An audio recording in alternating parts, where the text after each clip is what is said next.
नमस्कार दोस्तों, कैसे हैं आप लोग। डाउटनेट के सेशन में आप सभी का बहुत बहुत स्वागत है। मेरा नाम है अमित और मैं हूं आपका सामाजिक विज्ञान का अध्यापक। तो भाई कैसे हैं आप लोग। मतलब एग्जाम तो आने वाला है ना आपका। अब तो मतलब उंगलियों पे दिन बचे हुए हैं, एग्जाम आने वाला है। और भाई सबसे बड़ी जो समस्याएं आ रही है ना आप लोगों के पास, वो आ रही है कि सर आंसर कैसे लिखें। आपने पढ़ा दिया, सब कुछ पढ़ा दिया, वो सब सही है, लेकिन भाई प्रैक्टिकल थोड़ा बात कर लेते हैं। मतलब आंसर हम लिखे कैसे, एग्जाम में कैसे आंसर लिखे मैं, है ना। आपने बता दिया, इतने अच्छे अच्छे एग्जाम्पल्स ले लिए, लेकिन एट द एंड तो हमें आंसर लिखना है ना, और हमें नंबर तो उसी बेसिस पे मिलने हैं ना। बाकी इतना पढ़ाने का फायदा क्या हुआ। और भाई जो एग्जामिनर होगा, जो आपकी कॉपी चेक करेगा, वो ये थोड़ा ना देखेगा तुम्हें नॉलेज कितनी है, वो तो तुम्हारा जो आंसर की क्वालिटी है वो देखेगा ना। तो भाई उसी के साथ जो है ना आज मैं आ गया हूँ, और मैं बेसिकली बताने ये वाला हूं कि आपको आंसर लिखने कैसे हैं या फिर याद कैसे करने हैं। अब देखो, लॉन्ग आंसर्स सबके बस की बात नहीं है, कोई रट्टा मार ले। भाई पहले जब मैं पढ़ता था तो कुछ बच्चे थे भाई, उनका रट्टा अलग ही लेवल का था। अगर आपका उस लेवल का रट्टा है तो बहुत अच्छी बात है, लेकिन दिक्कत ये है ना, सबका रट्टा वैसा नहीं होता ना। तो आपको क्या करना पड़ेगा, फिर आपके पास एक ही ऑप्शन बचा है। अगर आपको रटना नहीं आता है तो आपको समझ के लिखना पड़ेगा, है ना। अब कुछ बच्चे ऐसा बोलते हैं कि सर समझ के लिखेंगे तो उतने नंबर मिलेंगे जितना रट्टा मारने से मिलते हैं। हाँ बिल्कुल, लेकिन क्या करना क्या है, तुम्हें टू द पॉइंट आंसर लिखना है। टू द पॉइंट का मतलब समझते हो ना, मतलब जो पूछा है वैसा आंसर लिखना है। ऐसा नहीं है कि मैंने देखा है कि बच्चे कुछ भी लिख देते हैं यार, वो सिर्फ कॉपी भरने के लिए, उन्हें लगता है कि कॉपी भर देंगे नंबर मिल जाएंगे। तो पहली बात तो ये गलतफहमी दूर कर लेना, कॉपी भरने से ना नंबर नहीं मिलते। तुम क्या लिख रहे हो वो मैटर करता है। किताबी भाषा में लिख रहे हो, अपनी भाषा में लिख रहे हो, लेकिन लिख क्या रहे हो, आपका जो क्वेश्चन है उसके अकॉर्डिंग क्या आंसर है, वो ज्यादा मैटर करता है ना। समझ रहे हो बोल क्या रहा हूं मैं। तो कुछ भी नहीं लिखना। अब ऐसा नहीं है कि मैंने कुछ कहानी बताई हो आपको और आपने बिल्कुल ही ना पढ़ा हो और आप वही लिख के आ जाओ, मतलब जो आपके दिमाग में चल रहा है कि भैया अमित भैया ने ये सब बताया था और ऐसे लिख देते हैं, तो नंबर कटेंगे, डेफिनेटली कटेंगे। फिर आप बोलोगे अमित भैया आपने तो बोला था कि समझ समझ के पढ़ना। तरीका होता है बेटा, हर चीज का ना हमेशा एक तरीका होता है, उस तरीके को ना आपको फॉलो करना पड़ेगा, तभी चीजें संभव हो पाएंगी। याद रखना हमेशा एक बात, है ना। तो आज वो तरीका ही बताने आया हूं मैं। और तरीका कैसे बताऊंगा भाई मैं, तरीका बताऊंगा ऐसे एक एग्जांपल के साथ। एक क्वेश्चन लेके आया हूं, बहुत ही प्यारा सा क्वेश्चन है। क्वेश्चन किस चैप्टर से है, भारत में जो राष्ट्रवाद है उसका एक क्वेश्चन है, लॉन्ग क्वेश्चन है। उसकी हेल्प से मैं आपको बताने की कोशिश करूंगा कि आपको कैसे लॉन्ग आंसर लिखने हैं और कैसे प्रैक्टिस करनी है।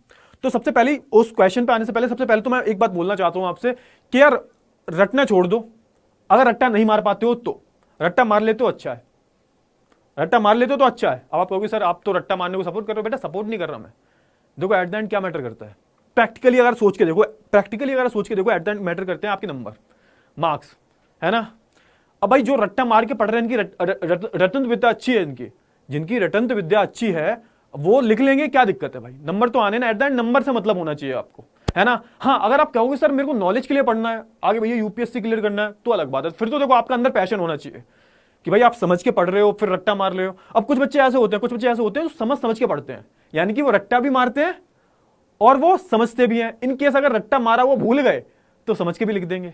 तो सबसे बेटर ऑप्शन क्या हुआ, सबसे बेटर ऑप्शन बेटा हुआ कि आप क्या करो, समझ के रटो। समझ गए ना, मैंने क्या यूज किया, समझ के रटना है।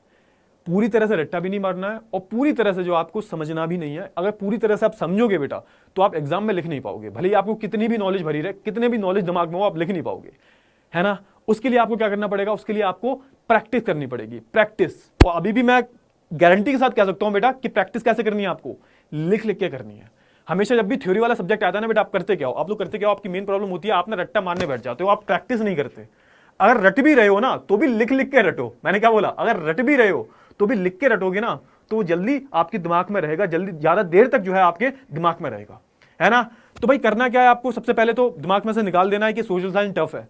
सोशल साइंस बिल्कुल भी टफ नहीं है। जिन टीचरों ने आपको पढ़ाया है ना उनकी वजह से आपको टफ लग रही है। तो पहली बात तो सोशल साइंस बहुत ही हलवा है, मैंने पिछला जो सेशन लिया उसमें ही बोला है मैंने, है ना। और दूसरी बात क्या है कि रट्टा पूरी तरह से नहीं मारना। अगर अच्छा रट्टा है, आपका रट्टा मारने की स्किल्स बहुत अच्छी हैं तो ठीक है, फिर तो वेल एंड गुड है, लेकिन फिर भी पूरी तरह से रट्टा नहीं मारना है, चीजों को समझना है उसके बाद रट्टा मारना है। और अगर आपको बिल्कुल भी रट्टा नहीं मार पाते हो तो जो मैं बताऊं वो करते हैं ना, है ना। तो आपको ध्यान होगा मैंने वन शॉट वगैरह करवा रखे हैं। जैसे भारत की राष्ट्रवाद की बात करूं, मैंने पूरा एक वन शॉट लिया है, पूरा एक घंटे 50 मिनट का लेक्चर है। और दूसरी तरफ मैंने शॉर्ट वीडियो भी बनाया। शॉर्ट वीडियो में मैंने जो भी चार्ट्स बनवाए हैं बेसिकली उनके थ्रू जो है मैंने चीजें पढ़ाई हैं आपको, है ना। तो आपको करना क्या, आपको पूरी चीजें नहीं पढ़नी है, आपको ना चीजें उंगलियों पे याद रखनी है। सर मतलब क्या वो उंगलियों पे, अरे भैया पूरी कहानी आपको मैंने बता दी है। अगर जो मेन मेन पॉइंट्स हैं अगर वो आप उंगलियों पे याद रखोगे, यानी कि आप बस याद रखो, जैसे ही मैंने बात करूं अब मैं एग्जांपल लेके आया हूं ये वाला, पहला पहला जो एग्जांपल है, पहले एक ही लेके आया हूं वैसे मैं, let me select the pen, ठीक है। अब ये पढ़ो, देखो, प्रथम विश्व युद्ध ने भारत में कई नई आर्थिक और राजनीतिक स्थिति कैसे पैदा कर दी, उदाहरण सहित समझाइए, है ना। यहां पे क्या दे रखा है, ध्यान से पढ़ो, 5 नंबर का क्वेश्चन आ सकता है, ये लॉन्ग क्वेश्चन है, मतलब आप बोल सकते हो लॉन्ग क्वेश्चन है। क्वेश्चन ध्यान से पढ़ो, प्रथम विश्व युद्ध ने भारत में एक नई और आर्थिक राजनीति स्थिति पैदा कर दी, उदाहरण सहित समझाइए। मैंने आपको एक टॉपिक पढ़ाया है, आपको ध्यान होगा, बिल्कुल स्टार्टिंग में, प्रथम विश्व युद्ध और भारत में राष्ट्रवाद। तो उसमें मैंने आपको बताया कि भैया जब प्रथम विश्व युद्ध चल रहा था, कहां पे, बाहर देश में, यूरोप में, पूरी दुनिया जब आपस में लड़ रही थी, तो उसका जो इफेक्ट है, उसके जो परिणाम है भारत में क्या हुए, और भारत में मैंने बताया था 2 तरीके से हुए थे, 2 तरीके से, एक तो राजनीतिक रूप से और एक आर्थिक रूप से। अच्छा, मैंने आपको पॉइंट्स बताए थे उंगलियों पे, क्या बताया था मैंने आपको पहले बताया था, जैसे मैंने पहला पॉइंट लिख के आया हूं, देखो ये। अब आपको एग्जाम में कैसे लिखना है, एग्जाम में जो पॉइंट लिखे ना, पहला पॉइंट, दूसरा पॉइंट, तीसरा पॉइंट, चौथा पॉइंट, 5वां पॉइंट, है ना। 5 पॉइंट, मान लो 5 नंबर का है, 5 पॉइंट लिख दिया आपने, 6 पॉइंट लिख दिए, वो तो मैं बता दूंगा, एक्स्ट्रा मैं बता दूंगा, ठीक है। अब यहां ध्यान से पढ़ना, पहला पॉइंट क्या लिखा है, भारत की उपनिवेशिक सरकार। उपनिवेशिक सरकार का मतलब क्या है, उपनिवेशिक सरकार का मतलब होता है जो बाहर से लोग आए हैं। यहां पे किसकी बात हो रही है, उपनिवेशक की बात क्या हो रही है, यहां पे उपनिवेशक की बात हो रही है, यहां पे जो ब्रिटेन से आए हैं, ब्रिटेन से, यानी कि आप बोल सकते हो जो अंग्रेज हैं, जो हमारे देश में राज कर रहे हैं हम पे। तो यहां पे उपनिवेशक का मतलब क्या है, जो बाहर से हमारे यहां पर रूल कर रहा है, जिसने कॉलोनी बना लिया है ना। अब यहां पर लिखा क्या, ध्यान से पढ़ो, भारत की उपनिवेशिक सरकार ने रक्षा के लिए बड़े पैमाने पर खर्च में वृद्धि की। तो मैंने आपको बताया था, स्टोरी के फॉर्म में बताया था, मेरी स्टोरी को थोड़ा रिलेट करना, मैंने बताया क्या था, मैंने स्टोरी में क्या बताया था कि भैया जब प्रथम विश्व युद्ध चल रहा था, भारत प्रत्यक्ष रूप से जो है यहां पे शामिल नहीं था, लेकिन अब प्रत्यक्ष रूप से शामिल था, यानी कि डायरेक्टली शामिल नहीं था, इनडायरेक्टली शामिल था। सर इसका मतलब क्या हुआ, तो मैंने आपको बताया था कि भारत जो है किसका गुलाम था, ब्रिटेन का। और ब्रिटेन जो है बेटा किसकी तरफ से लड़ रहा था, आपको ध्यान हो तो मित्र राष्ट्र की तरफ से लड़ रहा था। अब यहां पे क्या हुआ, उस टाइम आपको पता होगा कि भारत क्या था, गुलाम था, किसका, अंग्रेजों का, ब्रिटिशर्स का। तो ब्रिटिशर्स ने क्या किया, हमें किसकी तरह देखा, बैंक की तरह देखा कि लूट लो भैया। अब क्या होता है भाई, जो युद्ध होता है वो लाठी डंडियों से थोड़ा ना होता है, युद्ध किससे होता है, युद्ध भैया हथियारों से होता है। अब हथियार के लिए क्या चाहिए, पैसा चाहिए, तो मैंने आपको कहानी की फॉर्म में बताया था। और पैसे के लिए क्या चाहिए भाई, पैसे के लिए उन्होंने भारत को चुना। तो पहला पॉइंट पढ़ो यार, पहला, अब तो ये चीजें उंगली पे याद होनी चाहिए आपको, बड़े पैमाने पर खर्च में वृद्धि।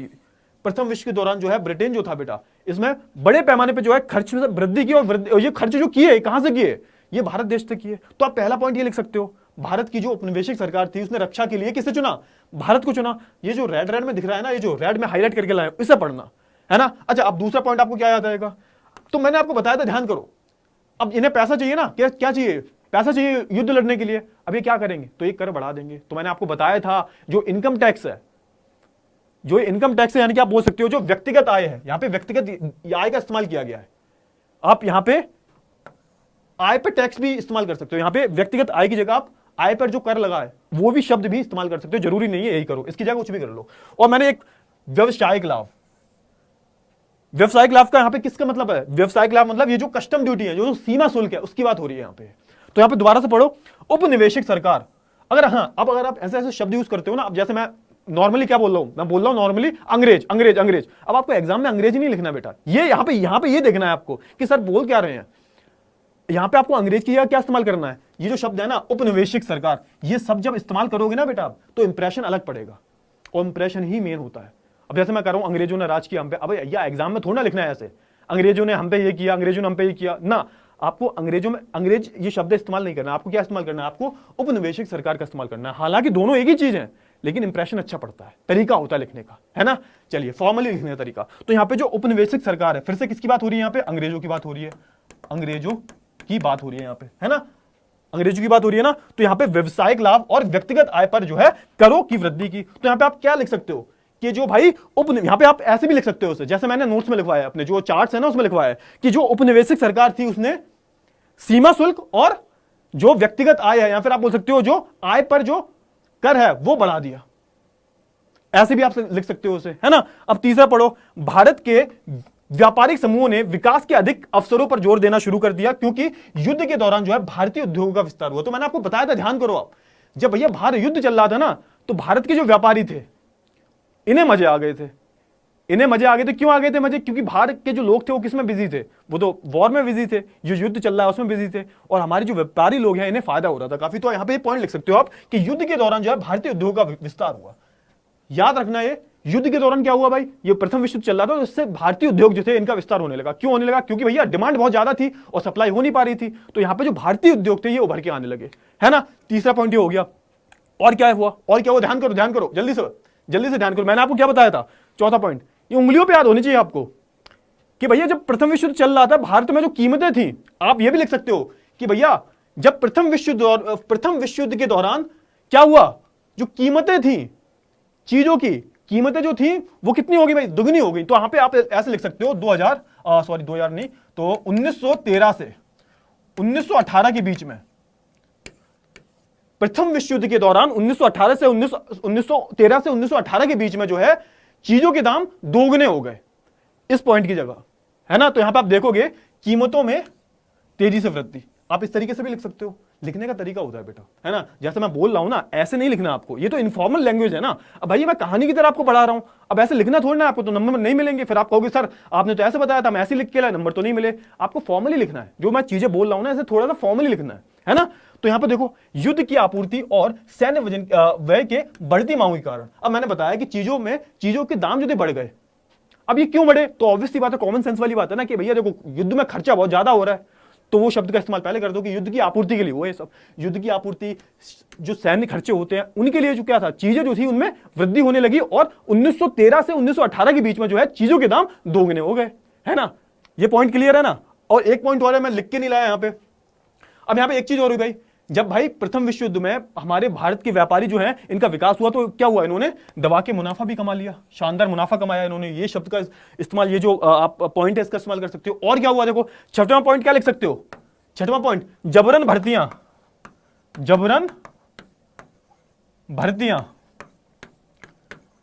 मैंने आपको बताया था कि भैया यहां पे भारत में क्या हो रहा था, जबरन भर्तियां हो रही थी। भारतीयों की ही उन्हें जबरदस्ती जो है प्रथम विश्व युद्ध में ढकेला जा रहा था कि आप जाओ और अंग्रेजों की तरफ से लड़ो जाके।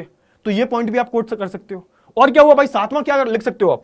सातवां क्या लिख दो? उंगलियों पे याद होनी चाहिए भाई, ये उंगलियों कहानी अगर आपको पता है, आपको ठीक से। और हाँ, आप क्या, अब आपके मन में क्वेश्चन आया होगा कि सर देखो आपने बता दिया कि हमें कैसे लिखना है, तरीके से लिखना है, तो वो कैसे लिखेंगे हम, वो कैसे लिख सकते हैं हम, है ना। हमें तो वो शब्द हमारे दिमाग में आते ही नहीं है जब हम लिखने बैठते हैं। तो भैया वो आएंगे कैसे? वो आएंगे प्रैक्टिस से, और इसका कोई सोल्यूशन नहीं है बेटा, तुम्हें प्रैक्टिस करनी ही पड़ेगी, तुम्हें लिख लिख के जो है याद करना ही पड़ेगा, उसके अलावा कोई ऑप्शन है ही नहीं आपके पास। तो अगर ऐसे आप चल रहे हो बेटा, ऐसे ही आप अगर चल रहे हो बेटा, तो मैं गारंटी से कहता हूं कि आपको कोई भी दिक्कत नहीं होनी चाहिए, ठीक है। तो 6-7 पॉइंट लिख दो, बस उतने में मजा आ जाएगा। ये उंगलियों पे याद होनी चाहिए आपको, जो भी मैं रेड में मार्क करके लाया हूं ना, ये आपको उंगलियों पे याद होनी चाहिए। देखो चीजें वही हैं, तरीका अलग है लिखने का। यहां पे शब्द दूसरे इस्तेमाल हो गए, आपको इससे अच्छा कोई दूसरा शब्द आता हो वो इस्तेमाल कर लेना। लेकिन ये आएगा कैसे बेटा? सिर्फ प्रैक्टिस करने से आएगा, प्रैक्टिस करने से ही बेटा आएगा, इसका कोई दूसरा सॉल्यूशन नहीं है। और भाई और ज्यादा अगर आपको सीखना है ना बेटा, और ज्यादा अगर आपको सीखना है तो करना क्या है, देखो ये ध्यान से देख लो भाई, एक वीडियो का वार सामाजिक विज्ञान पूरा पार। अब बेटा ये समझ लो, ये जो मैं रेस लगाने वाला हूं कल शाम को 6 बजे, इसका ऑलरेडी एक वीडियो आ चुका है बेटा, और मैं गारंटी से कहता हूं बेटा, और अगर तुम्हें ज्यादा सीखना है, आंसर कैसे लिखने हैं, क्या करना है, A to Z मतलब सोशल साइंस का जो है आपको एक भी वीडियो एक्स्ट्रा नहीं देखना पड़ेगा, इतनी गारंटी देता हूं मैं, रेफरेंस के लिए, कोई भी दूसरे टीचर का या फिर मेरा ही। आखिरी है, आखिरी वॉर है, समझ जाओ। और भी सेशन आएंगे मेरे, लेकिन ये जो होने वाला है ना, 4 से 5 घंटे दो मेरे को, सिर्फ अपनी लाइफ के साथ 4 से 5, सिर्फ अपना एक दिन मेरे को दे दो बेटा, आपकी सोशल साइंस जो है ना मैं क्लियर करवा दूंगा, इतनी गारंटी से कहता हूं मैं। इसमें हम सब कुछ करने वाले हैं, A to Z, मैथ के questions, long questions, objective questions. कम से कम ये जो दौड़ है हमारी काफी लंबी चलेगी, जिसमें आपको पूरा सोशल साइंस मैं कवर करवाने वाला हूं। काफी अच्छा टाइम भी है कल, है ना, एग्जाम भी आने वाले हैं। 10 से 15 दिन पहले अगर आप पढ़ोगे, रिवाइज भी करना शुरू करोगे, तो आप 2, 3, 4, 5 बार जो है रिवीजन भी कर लोगे सेम वीडियो का। तो प्लीज आना मत भूलना बेटा, आना मत भूलना बेटा, ठीक है। चलिए, तो भाई आपको पता है कि कल मैं ये सेशन लेने वाला हूं, कल मतलब संडे को शाम को 6 बजे। कब? शाम को 6 बजे, 6 से 7, 7 से 8, 8 से 9, 9 से 10, 10 से 11, 12 तक बच सकते हैं, लेकिन बेटा एंड तक आपको मेरा साथ देना होगा, है ना।